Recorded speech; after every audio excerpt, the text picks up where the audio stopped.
ধবলি, এই দেখ এখানে কত সুন্দর কচি কচি ঘাস। ঘাসগুলো তুই মজা করে খা। আমি গেলাম, ঠিক আছে? কোথাও আবার ছুটে যাস না কিন্তু। ব্যাপারীর জমিতে গেলে ব্যাপারী কিন্তু তোকে ধরে অনেক মারবে, বুঝেছিস? প্রাণীটা অবলা হলেও কি করেছে আমার কথাগুলো বুঝতে পারে। মাঝে মধ্যে তো আমি অবাক হয়ে যাই, কেমন হাম্বা ডেকে আমাকে জানিয়ে দিল ও ব্যাপারীর জমিতে যাবে না। আচ্ছা ঠিক আছে ধবলি, তুই ঘাস খা। আমি চললাম। ওদিকে মনে হয় মাইসার বাবা মাছ ধরে ফিরে এসেছেন। এই কথা বলে হালিমা তার বাড়ির দিকে ফিরে যেতে লাগলো। হঠাৎ সে দেখতে পেল রাস্তার পাশে কে যেন একটা পচা চাল কুমড়ো ফেলে রেখেছিল, আর সেই পচা চাল কুমড়োর বীজগুলো মাটিতে পড়ে সেখান থেকে অনেকগুলো চাল কুমড়োর চারা গাছ গজিয়েছে।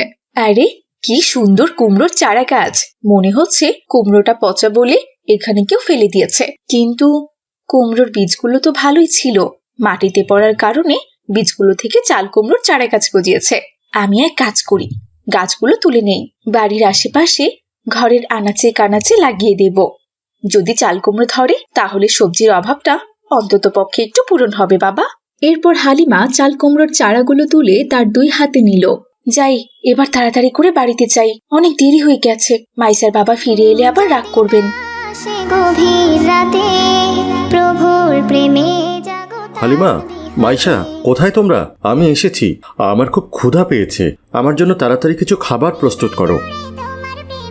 এ কি, কেউ কোনো কথা বলছো না কেন? বাড়িতে কি কেউ নেই? বাবা আব্দুল্লাহ, এসেছিস তুই? বৌমা মাইশা কেউ তো বাড়িতে নেই। মাইশা গেছে স্কুলে, আর বৌমা গেছে ধবলিকে মাঠে বেঁধে দিতে। কি বলো মা? হালিমাকে আমি কতদিন বলেছি ওর ওসব কাজকর্ম করার কোনো দরকার নেই। বাড়িতে বসে রান্নাবান্না করবে, বাড়ির কাজ দেখাশোনা করবে, আর নামাজ কালাম পড়বে। কিন্তু তুমি জোর করে ওকে একটি গরু কিনে দিয়েছ, আর ওটা নিয়ে ও সারাদিন মাঠে ঘাটে পড়ে থাকে। বাবারে, তুই এভাবে বলছিস কেন? অভাবের সংসার।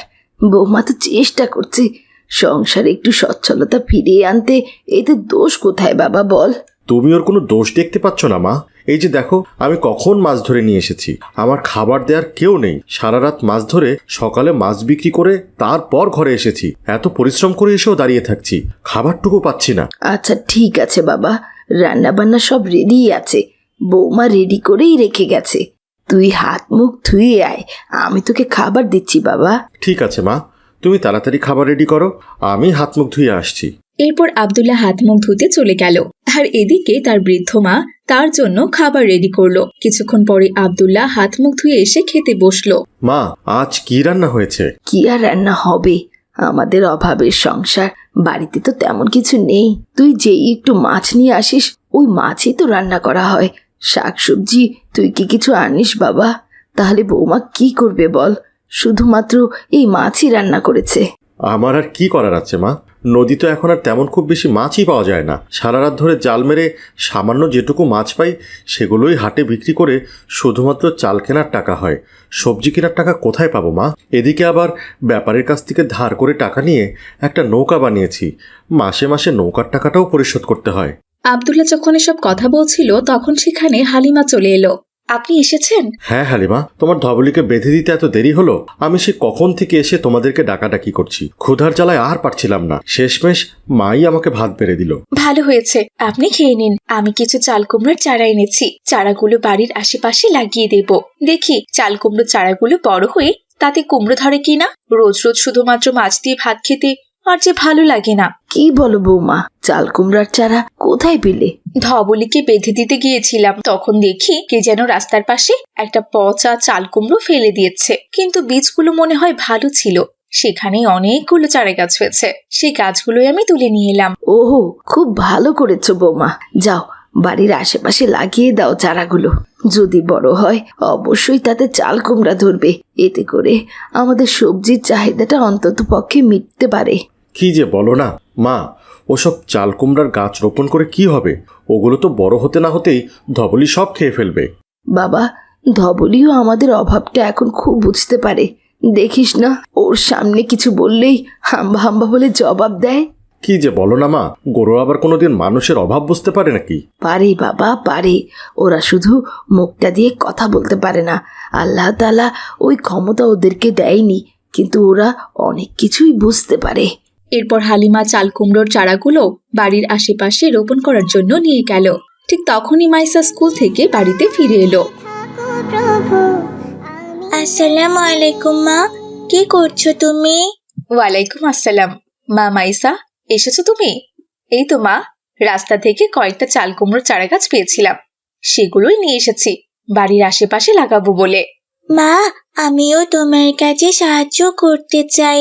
আমাদের শিক্ষক বলেছেন বৃক্ষরোপণ করা নাকি খুবই সওয়াবের কাজ, কারণ গাছ আমাদের অক্সিজেন দেয় আর আমাদের ছাড়া কার্বন ডাই অক্সাইড গ্রহণ করে। এতে করে পৃথিবীর তাপমাত্রার ভারসাম্য রক্ষা হয়। তোমার শিক্ষক ঠিকই বলেছেন মা। আচ্ছা ঠিক আছে, তুমি তাহলে এক কাজ করো, একটু পানি নিয়ে এসো, আমি চারাগুলো রোপণ করে দেই, আর তুমি তাতে পানি দিয়ে দিও, কেমন? ঠিক আছে মা। এরপর মাইসা তার স্কুলের ব্যাগ রেখে পানি নিয়ে এলো, আর হালিমা বিসমিল্লাহির রহমানির রাহিম বলে কুমড়োর চারাগুলো লাগাতে শুরু করলো। মা, এটা তুমি কি দোয়া পড়লে? বিসমিল্লাহির রহমানির রাহিম বলো মা। যে কোনো ভালো কাজ শুরু করার আগে এই দোয়া পড়তে হয়, তাহলে আল্লাহ তাআলা সেই কাজে বরকত দান করেন। আচ্ছা ঠিক আছে মা, আমিও তাহলে বিসমিল্লাহির রহমানির রাহিম বলে গাছগুলোতে পানি দেই। আল্লাহ তাআলা অবশ্যই আমাদের এই কাজে বরকত দান করবেন। ঠিক আছে মা, তাই করো। এরপর মাইসাও বিসমিল্লাহির রহমানির রাহিম বলে গাছগুলোতে পানি দিয়ে দিল। আস্তে আস্তে হালিমার সব চারা গাছ রোপণ করা হয়ে গেল, আর মাইসাও সব গাছে পানি দিয়ে দিল। এভাবেই বেশ কিছুদিন কেটে গেল। আস্তে আস্তে চাল কুমড়োর চারাগুলো বড় হতে লাগলো। একসময় চাল কুমড়োর গাছগুলো তাদের ঘরের চালে উঠতে লাগলো। হালিমা, কি করছো তুমি? বাড়িতে খাওয়ার জন্য কিছুটা মাছ নিয়ে এসেছি, মাছগুলো কেটে বেছে রান্না করে ফেলো। আসসালামু আলাইকুম, আপনি এসেছেন? এই দেখুন না, আমাদের চাল কুমড়োর গাছগুলো দিন দিন কত বড় হয়ে যাচ্ছে, প্রায় আমাদের ঘরের চালে উঠে গেছে। এখানে একটু মাচা করে দিলে খুব ভালো হতো। কি বলো হালিমা, মাচা করব? তার জন্য তো অনেক বাঁশের দরকার। বাঁশ কেনার জন্য অত টাকা কি আমার কাছে আছে? তার চেয়ে ভালো ওরা চালে উঠে ঝুলছে ঝুলুক, উঠুক না। যদি কিছু চাল কুমড়া ধরে তাহলে খাওয়া যাবে আর কি। সেটা অবশ্য আপনি ঠিকই বলেছেন, বাঁশ কিনতে তো অনেক টাকা লাগবে। আচ্ছা ঠিক আছে, ওরা যেহেতু চালের উপরে আছে সেখানেই থাকুক। মাচা দিলে হয়তো একটু বেশি চাল কুমড়া ধরতো, এভাবে হয়তো কম ধরবে, তবে তাই ধরুক না। ঠিক আছে হালিমা, আমার খুব ক্ষুধা লেগেছে, তাড়াতাড়ি আমাকে কিছু খেতে দাও। আপনি হাত মুখ ধুয়ে আসুন, আমি খাবার রেডি করি। এভাবে আরো বেশ কিছুদিন কেটে গেল। হালিমার সেই চাল কুমড়োর গাছগুলো এখন তাদের পুরো ঘরের চারদিকে ছেয়ে নিয়েছে। সেখানে যে একটা ঘর আছে সেটা বোঝার কোনো উপায় নেই, মনে হচ্ছে ওটা একটা চাল কুমড়োরই ঘর। একদিন বিকেলে আব্দুল্লাহ নদীতে মাছ ধরতে গিয়ে দেখলো তার নৌকাটি সেখানে নেই। হায় হায়, এ কি! আমি তো সকালেই ঘাটে আমার নৌকাটা বেঁধে রেখে গিয়েছিলাম, নৌকাটা গেল কোথায়? নৌকাটা ছাড়া গভীর নদীতে মাছ ধরবো কি করে? হায় আল্লাহ, কে করলো গরিবের এত বড় সর্বনাশ!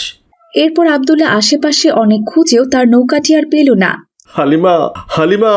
কি ব্যাপার বাবা, তুই বাড়িতে ফিরে এলি যে, আজ মাছ ধরতে গেলি না? মা, আমার যে সব সর্বনাশ হয়ে গিয়েছে, কে যেন আমাদের নৌকাটা চুরি করে নিয়ে গেছে। নৌকাটা ছাড়া আমি গভীর নদীতে কি করে মাছ ধরতে যাব মা? বলো মা। কি বলছেন কি আপনি? আমাদের নৌকাটা চুরি হয়ে গেছে? কে করলো আমাদের এত বড় সর্বনাশ? হায় আল্লাহ, তার বিবেকে কি এতটুকু বাঁধলো না? বাবা, মাছ ধরেই তো আমাদের সংসারটা চলতো, তাহলে কি এখন আমাদেরকে না খেয়ে থাকতে হবে? জানি না মা, ওই নৌকাটাই তো আমাদের শেষ সম্বল ছিল। সারা রাত মাছ ধরে যা পেতাম তা বিক্রি করে সংসারটা কোনোভাবে চালাতাম। এখন মনে হচ্ছে সেটাও বন্ধ হয়ে গেল। আপনি এত ভেঙে পড়বেন না তো। আল্লাহ তাআলা যার এক রাস্তা বন্ধ করে দেন, তার জন্য কোনো না কোনো রাস্তা আবার খুলে দেন। আসুন, ঘরে আসুন আপনি। হ্যাঁ বাবা, দুঃখ পাস না, বৌমা ঠিক কথাই বলেছে, কোনো না কোনো ব্যবস্থা হয়েই যাবে। যা বাবা, ঘরে যা। এরপর আব্দুল্লাহ ঘরে চলে গেল। দেখতে দেখতে বেশ কয়েকদিন কেটে গেল। আব্দুল্লাহ আরো অনেকবার তার নৌকাটির খোঁজ করেছে, কিন্তু সে কোথাও খুঁজে পায়নি। এদিকে তার সংসারের অবস্থা দিন দিন খারাপ হতে চলল। বাড়িতে জমানো যা টাকা পয়সা ছিল তাই দিয়ে কোনো রকম কয়েকটা দিন পার হলো, কিন্তু আজকে তার কাছে চাল কেনার মতো তেমন কোনো টাকা পয়সা নেই। মা, আমাকে কিছু খেতে দাও, খুব ক্ষুধা পেয়েছে আমার। ঘরে যে কোনো চাল নেই মা, কি রান্না করব? হালিমা, মনে হয় এবার আর সংসারটা চালাতে পারবো না। ছোটবেলা থেকেই একটা কাজই শিখেছিলাম, মাছ ধরার কাজ।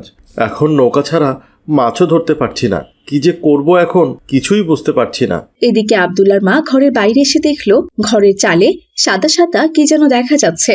বৌমা, তোমরা একটু বাইরে এসো তো, দেখো তো ঘরের চালে ওগুলো কি দেখা যাচ্ছে। এরপর আব্দুল্লাহ, হালিমা, মাইসা ওরা সবাই বাইরে এসে ঘরের চালের দিকে দেখলো। ঘরের চাল পুরো চাল কুমড়ো দিয়ে ভরে গেছে। এই কি কাণ্ড! এগুলো তো চাল কুমড়া। কয়েকদিনের নানান কাজে ব্যস্ত থাকায় ঘরের চালে তো খেয়ালই করিনি এতগুলো চাল কুমড়া ধরেছে আমাদের, আবার এত বড় হয়েছে। আপনি এক কাজ করুন মাইসার বাবা, ঘরের চালে উঠুন আর চাল কুমড়াগুলো পেরে নিয়ে আসুন। ওগুলো বিক্রি করলে আমাদের চালের ব্যবস্থা হয়ে যাবে। হ্যাঁ হ্যাঁ, ঠিক বলেছ হালিমা। আমাদের এই কষ্টের দিনে এই চাল কুমড়োগুলোই আমাদের চালের ব্যবস্থা করে দিবে। মা, তুমি সেদিন ঠিক কথাই বলেছিলে, কোনো জিনিস কবে কখন কাজে আসবে সেটা তো বলা যায় না। আজকেই কটা চাল কুমড়োর জন্যই আমাদের পেটে ভাত জুটতে যাচ্ছে। এরপর আব্দুল্লাহ ঘরের চালে উঠে অনেকগুলো চাল কুমড়ো পেরে নিয়ে এলো আর সেগুলো হাটে নিয়ে গেল বিক্রি করতে। একদম ফ্রেশ সুন্দর চাল কুমড়া দেখে সবাই দ্রুত চাল কুমড়াগুলো কিনে নিয়ে গেল, আর আব্দুল্লাহ টাকা পেয়ে সেই টাকা দিয়ে চাল, ডাল, লবণ, তেল কিনে নিয়ে এলো। হালিমা, চাল কুমড়া বিক্রির টাকায় চাল, ডাল, লবণ, তেল কিনে নিয়ে আসলাম। চাল, ডাল আর চাল কুমড়া দিয়ে খিচুড়ি রান্না করো। হ্যাঁ, ঠিক বলেছেন, চাল কুমড়ার খিচুড়ি খেতে দারুণ হয়। এরপর হালিমা খিচুড়ি রান্না করতে চলে গেল। তো দেখলে তো ছোট্ট বন্ধুরা, অনেক সময় আমরা কল্পনা করতে পারি না যে ছোট্ট কোনো পরিত্যক্ত জিনিসও আমাদের অভাব দূর করতে পারে, কিন্তু আল্লাহ তাআলা আমাদের তার মধ্যেই আমাদের জন্য রিজিকের ব্যবস্থা করে রেখেছেন। আজ তাহলে এখানেই বিদায় নিচ্ছি ছোট্ট বন্ধুরা, ভালো থেকো তোমরা। আসসালামু আলাইকুম ওয়া রাহমাতুল্লাহ। মা জান্নাতুল, তুমি এখানে একটু দাঁড়াও মা, আমি কয়েকটা কচুর পাতা তুলে নিয়ে আসি, ভাতে দিয়ে ভর্তা করব। ঘরে যে আজ খাওয়ার মতো কোনো তরকারি নেই মা। মা, তুমি এখন ওই ঘন জঙ্গলের ভিতরে যাবে কচু পাতা তুলতে? হায় আল্লাহ, ওখানে তো ভয়ঙ্কর সাপ আর পোকামাকড়ও থাকতে পারে। কিছুই করার নেই রে মা, কচুর পাতা তুলতে যে আমাকে যেতেই হবে, তা না হলে তোমার ভাই স্কুল থেকে ফিরে এসে যে রাগ করবে। সে তো তরকারি ছাড়া ভাত খেতেই চায় না। আমরা না হয় লবণ মরিচ মেখে খেয়ে নেব, কিন্তু সে কি করবে মা বলতো? আমিও তোমার সাথে যাই মা, যদি কোনো বিপদ ঘটে আমি তোমাকে সাবধান করতে পারবো। না মা, দরকার নেই, তুমি ওখানেই থাকো, আমি নিজেকে সামলে রাখবো, আমার সাথে তোমাকে আসতে হবে না। এই কথা বলে হালিমা কচুর পাতা তোলার জন্য ঘন জঙ্গলের ভিতরে চলে গেল। কয়েকটা পাতা তোলার পরেই হঠাৎই একটা সাপ জঙ্গলের ভেতর থেকে এসে হালিমার পায়ে কামড় দিয়ে সেখান থেকে চলে গেল। ওহ, কি যেন হলো মনে হচ্ছে। কি হলো মা, তুমি চিৎকার করছো কেন? মা জান্নাতুল, মনে হয় আমাকে সাপে কেটেছে, ওই তো সাপটা পালিয়ে যাচ্ছে। হায় আল্লাহ, তোমাকে অনেকবার নিষেধ করলাম আমি, জঙ্গলের ভিতরে যাওয়ার কোনো দরকার নেই, আর আমাকেও সাথে নিয়ে যাও, তুমি আমার কোনো কথাই শুনলে না। এখন কি হলো? সাপটা যদি বিষাক্ত হয় তাহলে তো তোমার ক্ষতি হয়ে যাবে। সাপটাকে তো দেখতেও পারলাম না। এখন তাড়াতাড়ি তোমাকে হাসপাতালে নিয়ে যেতে হবে মা, চলো আমার সাথে। এরপর জান্নাতুল ওর মাকে ধরে হাসপাতালে নিয়ে গেল। হাসপাতালে ডাক্তারের কাছে রেখে জান্নাতুল তার বাবা আর ভাইকে খবর দিল। তারাও দ্রুত হাসপাতালে চলে এলো, কিন্তু ততক্ষণে হালিমা মারা গেছে। এই মেয়ে, তুমি এতক্ষণে এলে? রোগীকে এখানে রেখে কোথায় গিয়েছিলে? কি সাপ তাকে কামড় দিয়েছে সেটা জানতে না পারায় আমরা তাকে ভ্যাকসিন দিতে দেরি করে ফেলেছি, আর বিষের প্রভাবে সে মারা গেছে। আমরা তাকে বাঁচাতে পারলাম না। এটা আপনি কি বলছেন ডাক্তার সাহেব? হালিমা মারা গেছে? হায় আল্লাহ, এ আমার কি সর্বনাশ হয়ে গেল। হালিমা, তুমি আমার ছেলে মেয়ে দুটোকে এতিম করে কিভাবে চলে গেলে? এটা তুমি করতে পারলে হালিমা, এটা তুমি করতে পারলে? কাঁদবেন না ভাই, এখন তাকে বাড়িতে নিয়ে যান। আমরা সব রকম চেষ্টা করেছিলাম, কিন্তু সাপ চিনতে না পারায় ভ্যাকসিন দিতে দেরি হয়ে গেছে। আমরা সরি ভাই। অকালে মায়ের এমন মৃত্যুতে জান্নাতুল আর সাইমও খুবই ভেঙে পড়ল। অঝরে তারাও কাঁদতে লাগলো। এদিকে মহল্লার লোকজন হালিমাকে কবর দিয়ে দিল। বাবা, এটা আমাদের সাথে কি হয়ে গেল? মাকে আমি অনেকবার করে নিষেধ করেছিলাম, ওই ঘন জঙ্গলের ভেতরে কচু শাক তুলতে না যেতে, কিন্তু বাবা, মা আমার কোনো কথাই শোনেনি। সে বলল ভাই নাকি স্কুল থেকে এসে রাগ করবে তরকারি না পেলে, তাই আমাকে রেখে সে কচু শাক তুলতে গেল। আর বিষাক্ত সাপের কামড়ে আমাদেরকে ছেড়ে চিরদিনের জন্য চলে গেল। সব দোষ আমার বাবা। আমি মাকে সবসময় বলতাম আমি তরকারি ছাড়া ভাত খেতে পারি না। এই জন্য কষ্ট করে হলেও মা কচু পাতা বা শাক কুড়িয়ে এনে আমার জন্য শাক বা ভর্তা বানিয়ে আনতেন। আজ সেজন্যে মাকে মারা যেতে হলো। শোনো সায়েম, জান্নাতুল, সব দোষ নিজেদের উপর নিও না। এখানে কারো কোনো দোষ নেই। আল্লাহ তাআলা চেয়েছেন বলেই হালিমা তার কাছে চলে গেছেন, আর তারই দুনিয়াতে হায়াতও শেষ হয়ে গিয়েছে। আমাদের যে এটা মেনে নিতে হবে বাবা। বাবা, এখন আমরা কার সাথে থাকবো? মাকে ছাড়া কে আমাদের রান্না করে খাওয়াবে? আমরা যে এতিম হয়ে গেলাম বাবা। চিন্তা করো না তোমরা, আমি তো আছি। তোমাদের মা নেই তাতে কি হয়েছে? তোমাদের বাবাই তো তোমাদের দেখাশোনা করবে। এমনি করে বেশ কয়েকদিন কেটে গেল। ছেলে মেয়ে দুটোকে নিয়ে আব্দুল্লাহ খুব বড় বিপদে পড়ে গেল। সে ওদের দেখাশোনা করবে, রান্না বান্না করবে, নাকি কাজ করতে চলে যাবে তা নিয়ে সে ভীষণ চিন্তায় পড়ে যায়। জান্নাতুল, সায়েম, আমি রান্না শেষ করে ফেলেছি। সায়েম, তুমি তাড়াতাড়ি এই খাবার খেয়ে স্কুলে চলে যাও। আর জান্নাতুল, মা, তুমি খাবার খেয়ে বাড়িটা একটু পাহারা দিও। আমি কাজে চলে গেলাম। আচ্ছা ঠিক আছে বাবা। এই কথা বলে আব্দুল্লাহ কাজে চলে গেল। এদিকে আব্দুল্লাহর জন্য মতিন মিয়া আগে থেকেই অপেক্ষা করছিল। আব্দুল্লাহকে আসতে দেখে সে বলল, আব্দুল্লাহ ভাই, রোজ রোজ তুমি কাজে যেতে দেরি করে ফেলো। এই জন্য তো মহাজন আমাগরে খুবই বকাবকি করে। তোমার জন্য আমাকেও দেরি হয়ে যায়। একা একা কাজে যাইতে একদম ভালো লাগে না। তোমার সাথে গেলে একটু গল্প করতে করতে যাওয়া যায় ভাই। আমি কি আর ইচ্ছা করেই দেরি করি মতিন ভাই? তুমি তো জানোই, হালিমা মারা যাওয়ার পর সংসারের সমস্ত কাজ আমাকেই করতে হয়। ছেলে মেয়ে দুটো এখনো ছোট, ওরা তো বাড়ির সমস্ত কাজ করতেই পারে না। এই জন্য তো তোমারে কইলাম একটা বিয়া করো আব্দুল্লাহ ভাই। তুমি তো আমার কোনো কথাই শোনো না। আমার হাতে ভালো একটা মেয়ে আছে, তুমি চাইলে ওর বিয়া করতে পারো। কিন্তু মতিন ভাই, সৎ মা সংসারে আসলে যে সৎ ছেলে মেয়েদের পর করে দেয়, সংসারে অশান্তি হয়, এটা নিয়ে ভয় হয় আমার। আমার ছেলে মেয়ে দুটোই অল্প বয়সে মাকে হারিয়ে ফেলেছে। এখন যদি নিজ বাড়িতে আবারও কষ্ট পেতে হয়, সেই ভয়টাই আমি করি। তার জন্য তো ওই বিয়েটা আমি করতে চাচ্ছি না ভাই। ও, তুমি ওইসব চিন্তা করো না আব্দুল্লাহ ভাই। আমি তোমারে যারে পাত্রী হিসাবে দেখাইতে চাচ্ছি, ওর নাম শেফালি। মেয়েটা অনেক ভালো, পরিবারটা একটু গরিব, এইটাই সমস্যা। এই জন্য মেয়েটারে বিয়া দিতে পারতেছে না। আমার বিশ্বাস তুমি যদি ওরে বিয়া করো, তাইলে ও তোমার সংসার খুব ভালো করেই দেখাশোনা করবে, আর তোমার ছেলে মেয়েদেরকে নিজের ছেলে মেয়ের মতোই বড় করবে। মাশাআল্লাহ, তাই নাকি? আচ্ছা ঠিক আছে মতিন ভাই, যদি তাই হয় তাহলে তুমি একটা বিয়ের ব্যবস্থা করেই ফেলো। শুকুর আলহামদুলিল্লাহ। আমি তাইলে আজই পাত্রীর মায়ের সাথে কথা বলবো ভাই। এরপর তারা দুজনেই কাজে চলে গেল। এদিকে মতিন পাত্রীর মায়ের সাথে কথা বলে আব্দুল্লাহর সাথে শেফালির বিয়ের ব্যবস্থা করল। শেফালি, এরাই হচ্ছে মা মরা আমার দুজন ছেলে মেয়ে। ওদেরকে দেখাশোনা করার জন্যই আমি তোমাকে বিয়ে করে এনেছি। আশা করি তুমি ওদেরকে কখনোই অমর্যাদা করবে না। আর সায়েম, জান্নাতুল, ইনি হচ্ছেন তোমাদের মা। আজ থেকে তাকে তোমরা মা বলেই ডাকবে, ঠিক আছে? বাবা, তুমি আমাদের জন্য নতুন মা এনেছো, আমরা অনেক খুশি হয়েছি। আমিও খুশি হয়েছি বাবা। আপনি কোনো চিন্তা করবেন না, আমি ওদেরকে আমার নিজের ছেলে মেয়ের মতো করেই মানুষ করব। ঠিক আছে শেফালি, আল্লাহ যেন আমাদের ঘরটাকে বরকত দিয়ে ভরিয়ে দেন, আমিন। এভাবে বেশ কিছুদিন কেটে গেল। প্রথম প্রথম আব্দুল্লাহ ভেবেছিল শেফালি হয়তোবা তার ছেলে মেয়েদেরকে আপন করে নিতে পারবে না, কিন্তু যত দিন যাচ্ছে শেফালির ব্যবহার দেখে আব্দুল্লাহ মুগ্ধ হয়ে যাচ্ছে। সাইম আর জান্নাতুলকে সে একদম নিজের ছেলে মেয়ের মতো করে আদর যত্ন করে।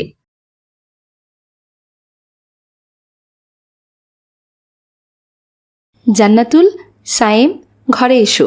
আমি তোমাদের পছন্দের খাবার রান্না করেছি। কি রান্না করেছো মা? এই দেখো। একে মা, এগুলো তো কচু পাতার ভর্তা।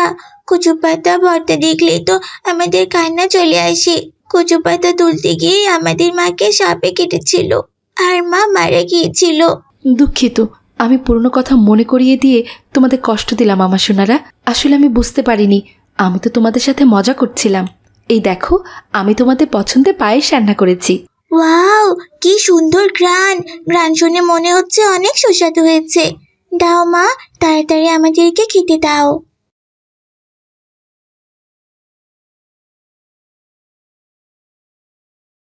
কি ব্যাপার, তোমরা সবাই কি নিয়ে এত খুশি?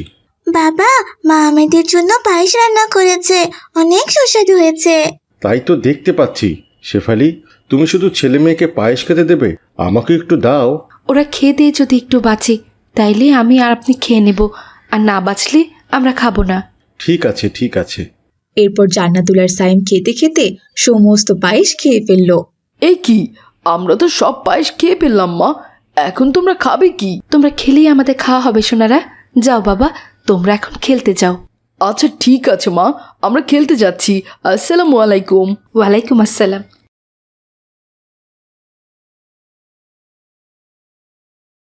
শেফালি, তোমাকে দেখে আমি মাঝে মাঝে খুব অবাক হয়ে যাই। সৎ মা যে এমন হয় সেটা আমার জানা ছিল না। তুমি তো ওদের নিজের মায়ের থেকেও বেশি ভালোবাসো। কি বললেন আপনি? আমি ওদের সৎমা?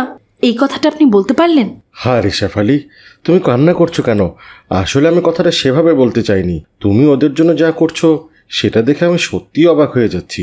তোমাকে কতদিন বললাম তুমি নিজের জন্য একটি সন্তান নাও, কিন্তু নিতে চাইছো না। বলছো ওরাই তোমার সন্তান। আল্লাহ যেন সারা জীবন তোমাকে এমনটাই রাখেন, এই দোয়াটাই করি। এভাবে দেখতে দেখতে বেশ কয়েক বছর কেটে গেল। সাইম আর জান্নাতুল এখন বড় হয়েছে।